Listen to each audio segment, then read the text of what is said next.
ultimately snacks are to help get you to the next meal, right? To help not have you hangry, not overindulge too much at the next meal. So it's kind of like that bridge in between.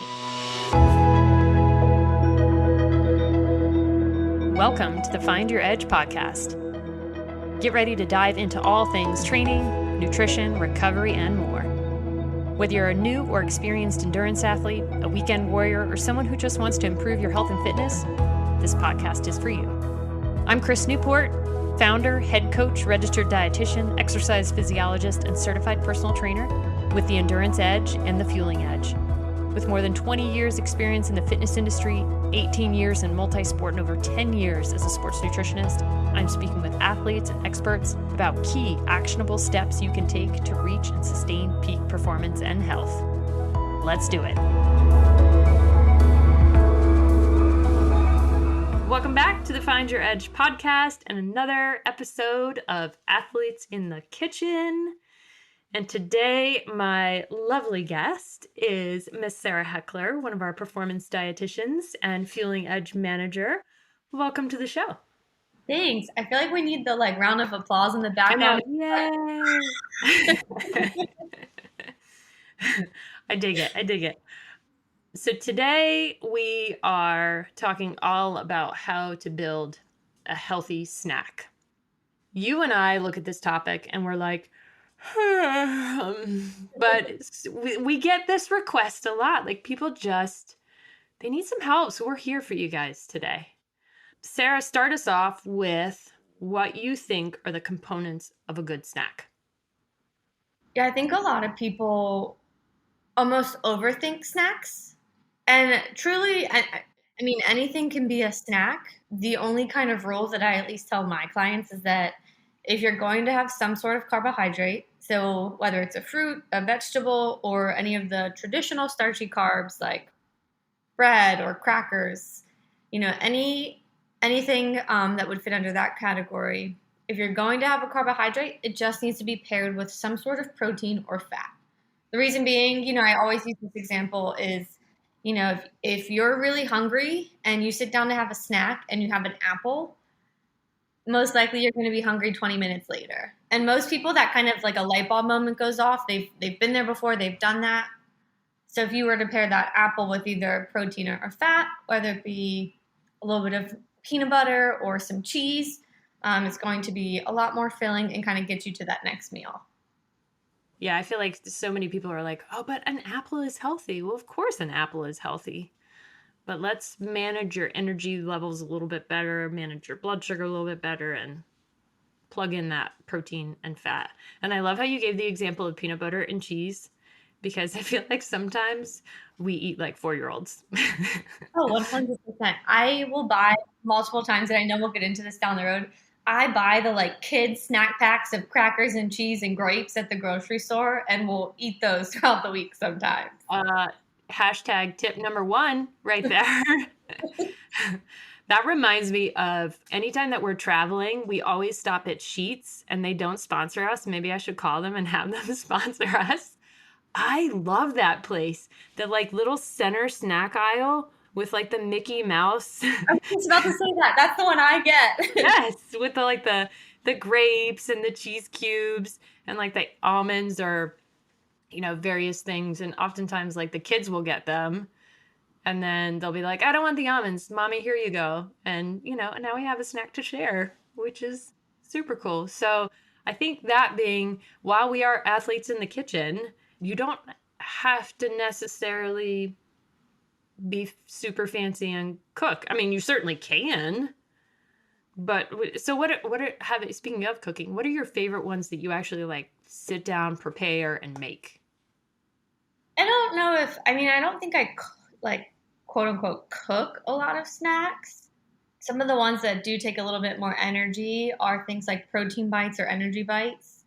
And protein bites that aren't from the Fueling Edge, if I want to experiment on my own and make them. But honestly, now that the protein bites are at the Fueling Edge, I just purchased them there. We're spoiled. Yeah.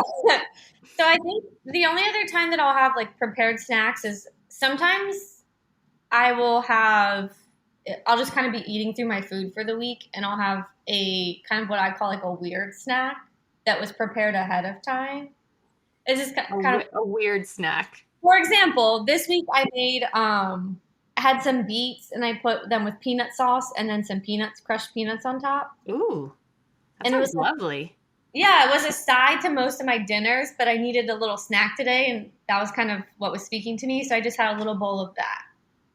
Okay, so a good healthy snack can be something that you would have otherwise at perhaps a mealtime. Yeah, like a side to your meal. Sometimes I'll do one of the other weird ones that I really like is sliced cucumbers. Unique choices. Yeah, it's sliced cucumbers, a little bit of honey mustard, and some cashews. It's totally random and weird, but it fits the build. I have a veggie, I have a carb with a protein and a fat, and it tastes good to me. So, And that at the end of the day, it's really what matters, yeah. right? If you're eating something healthy and you're like choking it down, I mean, come on, you got to enjoy your food. Yeah. Which reminds me, we're looking right now at some of our healthy snacks recipe books. We've got a new cookbook that just came out and another healthy snacks cookbook that we've got on our website. And I'm looking at these like goat cheese apricot bites. That sounds lovely. And sort of similar to like your beets with like the crushed peanuts and we have did you see the turkey and cabbage rolls? Mm-hmm. Yes. So this reminds me of, speaking of weird snacks, my sister, when she would babysit me when we were kids, I think she secretly wanted to kill me. So she would take wraps and like, it would be like generally like a turkey wrap, which would otherwise be a healthy snack. But then she would just throw all the things in there, olives and jelly bellies and just like, how can we kill my sister? But those are good, could be just, well, I think of just like a half sandwich even. Mm-hmm. Like maybe a little bit of lettuce, turkey, cheese, and maybe like a good, like an Ezekiel bread or something like that. And that's, I don't know, 2 minutes maybe? Yeah, I mean, Prep? snacks can be as high end as something like prosciutto and melon or dates with peanut butter, or it could be as simple as a piece of string cheese and a hard boiled egg. You know what I mean? There's really no rules beyond something that tastes good to you and then pairing carbs with something that's going to balance it out a little bit. Yeah. Agreed. All right, so we mentioned the hard-boiled eggs, some of the simple ones. We mentioned a lot of cold ones so far. What would you bring to an occasion where you had no refrigeration or couldn't bring a lunchbox? So how to be like shelf stable. And it I could be guess, store-bought. yeah, I'm I going to guess set my own rules. I guess it depends on how long I'm without refrigeration. Because, for example, if you're like going on a road trip, you can get something at Sheets. It's going to last you for a couple hours. True. If I'm going camping, Which again, we know you wouldn't be, but we'll go with your example. against my better judgment, one of my favorite things lately is, do you know the brand Chomps? They're turkey sticks. Mm-hmm. So something like a turkey stick, maybe some pretzels, some cashews. I'm not a huge dried fruit person. I feel like they kind of not Stick so in your teeth. well that, but I feel like my blood sugars just don't. My body doesn't love them as much as some of the other snacks, so I try to stick more to like some of the proteins and fats. But I think that would probably be my go-to if I was without refrigeration. What about you? So I hear you saying more of like a kind of a non-dried fruit trail mix kind of deal. Yeah, I mean, I don't like things mixed together. I'd probably bring like one of my philosophies, and when I work with people a lot, especially families, is have a couple different options, and then you can combine different things throughout the week. So you might have 3 or 4 options, but then you end up with, I don't know, 10 different snack combinations. Ooh, I like it. I like it. That reminds me of, so our house is full of different kinds of bags of dried fruits and various kinds of nuts. And so, yeah, each family member will kind of make their own trail mix because each person doesn't like something that the other person does. Yeah. So, everybody's kind of happy on that front. I sometimes will do like a jerky, but I don't know. I'd rather grab like a clementine or something like our bites, like the protein bites, Yeah. which will stay out of the fridge for a couple of days and Yeah. be just fine. Or nuts and seeds. I do like me just a good old spoonful of peanut butter. Yeah. But one, a number is just one for me. Yeah. What about store-bought stuff? Actually, there is one thing that I could very well make myself, but I like the convenience aspect. Trader Joe's has it's a Greek yogurt, but it's like an everything bagel dip. Oh, But it's just Greek yogurt with the seasoning. And so one of my go-tos is getting that with cucumbers or pretzels, and that thing does not last but a couple days. It's so good. that reminds me of chocolate hummus. Oh Have you yeah, had chocolate hummus? yeah. Yeah, some people are probably like, gross. It is amazing, in my humble opinion. Oh, that's right. We've had that on that. We have it on a YouTube video. I forgot about that. Have you ever tried a spoonful of peanut butter in the chocolate hummus? Oh, now you're talking about language. Yes. That's for I dessert. would call that a weird snack. Like especially if you like scooped that out into a bowl and see I would like mix it. Oh yeah, no. Like stir it all up and, make like a little swirl. See y'all rules are out the door here. I'm looking at another recipe on one of our snack books. It's like a popsicle. This is what I do a lot for my kids in the summertime. I'll make a smoothie, which I usually don't dig smoothies in the wintertime, just too cold. Hmm. But I'll make a smoothie and then I'll pour them into popsicle molds. So if it's really hot out and you don't want to blend anything or you don't want to be in the kitchen or whatever, you already got them in the freezer and they're like, I don't know, I feel like popsicles are fun to eat. Yeah, it's And lovely. you can put Greek yogurt in there, you can put milk in there, you could put a plant-based milk in there, you could put fruit, you could put vegetables. That's a good way to get my kids to eat veggies. And they don't know it. Ha ha Yeah, ha ha ha. All right, so we've covered weird snacks, yeah. store-bought snacks, Hmm. cooking or not cooking, going to the gas station. Someone on road trip snacks even, I'd Yeah. say. Yeah. What have we missed? I mean, I think we've covered more like some of the more in-depth snacks. Sometimes I like when I'm working with clients, I try to bring it back to the basics, just kind of dumb it down a little bit and just tell them to pick 3 items for the week. Pick a fruit, or maybe it's 4. Pick a fruit, pick a veggie, pick something starchy or crunchy, and then some sort of protein. And so let's say for this week, and I do this with myself too. Let's say for this week I pick clementines, cashews, turkey sticks, and maybe I just stick with those 3 things. And then I tell them to like designate a space in their fridge and their pantry. And so everybody in the household can just go and grab 1 or 2 things. And you can rotate those choices. So it can be as simple as just grabbing items out of the fridge, or it can be more in depth, like the homemade popsicles or energy bars or, things like that. But it doesn't really have to be super fancy. I like the idea of the like designated spot for snacks because like for our kids we've got a drawer in the fridge that's like down below where they can reach it. But we also put dried stuff in there. So we actually put trail mix in the fridge, which it doesn't have to be in the fridge. But then they know it's like all their drawers. So when they open it, especially when they come home from school and they're like, and I'm on a call and they're hungry, they just run in there and they open that drawer and that's like fair game for them rather than like the candy jar or something like that. And they don't have to ask me permission.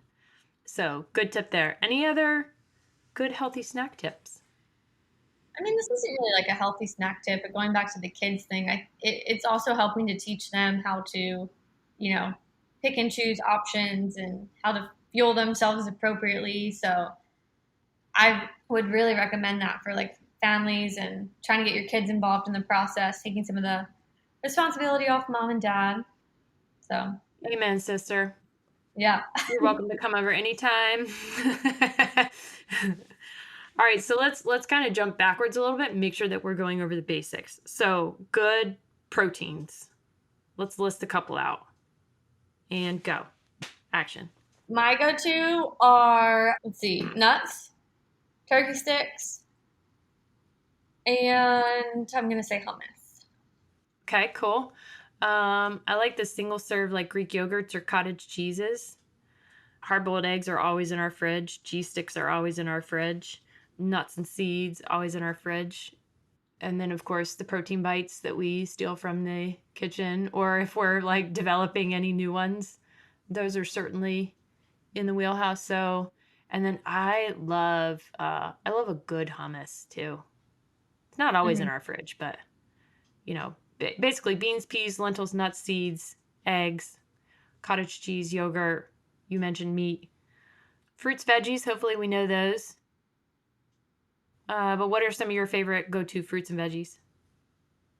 For snacks specifically, I always seem to have carrots cut up. I always seem to have cucumber slices, and when in season, like clementines, mandarin oranges, some of the smaller options. What about? Do you feel like buying pre-cut fruits or veggies is cheating? I don't think it's cheating. I think for people who want to pay for the convenience, it's a great option. For people who are maybe a little bit more budget conscious, I have to slow down and say that word sometimes. Who are watching their budget a little bit more, I think you can, very easily achieve the same effect by buying quote unquote raw and cutting at home. I will say that the minute you kind of get it into your like bring it into the house, cut it up then, take the time, take the extra 5 minutes then to cut it up ahead of time because it's much easier on a Tuesday afternoon when you're in the middle of the workday to just go in your fridge and grab the pre-cut carrots or the cucumber slices than to take the time out to kind of cut them. Or it's like half rotted in your fridge already, Yeah. and then you're having to throw it out, which is no fun. All right, so let's see. I'm going to touch just because as you're talking, I'm like thinking, of course, I'm hungry. My stomach is growling. I wonder if you guys can hear that or not. I'm thinking of some of the fun store-bought snacks that I like to grab, especially if I'm traveling. Have you ever had Wisps? I have. I'm not in love with them as much as you are, but Yeah, okay. See, different strokes for different folks, right? I also love, I think the brand is Good Bean. They have like crunchy fava beans and those crunchy are so good. chickpeas. Those fava beans are legit. They're so good. Where do you find them around here? Oh, I have to look kind of hard for them, but I mean usually we're at Harris Teeter. But when in doubt, I go to Vitacost. Yeah, fava beans. What else do I usually take? It's usually like I show up, people sit next to me on the plane, and I like open my bag and I'm like, what would you like today? I have all the things. Speaking of that, on planes, and this just popped into my head because I recently just traveled. You know what I normally get on planes are the perfect bars, those protein bars. Oh, girl. I've been trying to replicate those in the kitchen and then I'm just like, I give up. Just going to pay the money for them because they're so good. They're so good. And most airports, like most of the little like convenience stores and airports sell them. Yeah. What's your favorite flavor? So it's only at Trader Joe's. And it's like it's cookie dough, but it's not the peanut butter cookie dough that you know in like the light tan packaging. It's like an Yeah. orangey brown packaging. It's so good. Oh man, now I'm gonna have to go to Trader Joe's. Thanks, Sarah. Yeah, I'll I buy do you one. love me that. I do love me that peanut butter chocolate chip. That's delicious. Other nice thing about Perfect Bar, I will say, is that they come in the kid size. Mm-hmm. Because if you get a full size Perfect Bar, and this is the case oftentimes with like energy bars or protein bars, they're oftentimes so big that it's like a little bit closer to it's like a weird meal snack. It's It a little bit is. bigger than a snack, maybe not quite a meal. And then I can never break it in half and commit to one side and put the other side away. That's not how I roll. So I buy the kid size, Mm-hmm. and then it's basically like a built-in half size. So that's a nice little keep me reeled in Yeah, kind of that's trick. true. Another tip for something like the Perfect Bar or something that's a little bit more dense. So I think they're around like 300 or 400 calories depending. So it's a pretty hefty snack. I'll use that sometimes almost not to delay a meal, but if I know that my meal is going to be delayed. So a bigger snack to kind of get me through to that meal. For example, kitchen days. Long days in the kitchen, don't really have a ton of time to just sit down and have a, meal. No, we don't sit there. Let's just clarify. If anybody orders from the Fueling Edge, your sisters here are moving. We don't, yeah, there's no like, excuse me while I relax, kick my feet up and have my snack. No, that doesn't happen. Meals like that are perfect for moments like that because ultimately snacks are to help get you to the next meal, right? To help not have you hangry, not overindulge too much at the next meal. So it's kind of like that bridge in between. Which reminds me, we didn't talk a lot about chocolate. So I know a lot of people I work with oftentimes feel bad for eating chocolate, or they think that that's not a good snack, and I would beg to differ, especially if it's like a good quality square of like dark chocolate. Sometimes I'll take a smear of peanut butter, like our little hummus and peanut butter thing, or have like in one of our recipe books, we have orange dipped or orange slices that are dipped in dark chocolate. Recipe for that. So are you much of a fan of chocolate as I am? Is that a thing? Can anybody be a bigger fan of chocolate than I am? I mean, don't get me wrong. I love chocolate, especially chocolate and peanut butter. The way my brain works, it's just not something that I like to have as a snack. It's like a treat for me. I'd rather save it in my treat category and keep my snacks in my snack category. Because if that's the case, then I'll have chocolate at breakfast, every snack, lunch. You know what I mean? Like I kind of have to keep it in its lane in order to keep your parameters. Yes. Okay, fair. I like it. Very cool. All right, so let's summarize. Basic tenets of a healthy snack. What would be your summary for making sure that we're either preparing or cooking or not cooking a good healthy snack? My summary would be, if you're having a carb, make sure you pair it with a protein or a fat.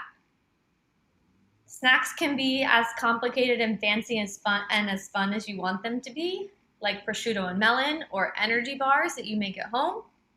Or they can be as simple as having a couple things on hand throughout the week, like cheese sticks, cucumber slices, and crackers, and grabbing and pairing them throughout the week as you need. Well said. And I would say, just as a final little cherry on top, hopefully you enjoy it. Exactly. Yeah, because you know, food is love. We can have healthy and good food at the same time. That tastes good. Yeah. Yes, agreed. All right, so if you are interested in checking out our cookbook and our healthy snacks, our cookbook of healthy snacks, we got all the things now. Check it out at theenduranceedge.com. Miss Sarah Heckler, performance dietitian and Fueling Edge manager. Oh, we got to plug the Fueling Edge. I'll let you do that. Yes, if you don't want to make protein bites on your own, we can certainly make because they are a pain. We can attest to them to that. They're worth it, though. They're super delicious. I'll just say we have a variety of flavors. My two favorite, and then I want to hear your two favorite, are the peanut butter chocolate chip and the birthday cake protein bite. Yes, I would actually have to agree with you there. Although the mocha chipper, I do like me the mocha chip with our Larry's Coffee and our Vidiri's chips. So all the local businesses all rolled into one. Where do we order our lovely protein bites? Yes, I will say you will want to order more than one box because without a doubt, I ate the whole box in one sitting. Yeah. But you can order them at thefeelingedge.com. And the flavors rotate. How many flavors do we have? I think we have a total of 10-ish. Some are seasonal, but we do have 3 flavors every week. So 3 different ones. All right. So recipe book at theenduranceedge.com. Snacks at thefuelingedge.com. All right. Dietitians, athletes in the kitchen, rocking it out. Thanks, Sarah. Yeah, thanks for having me.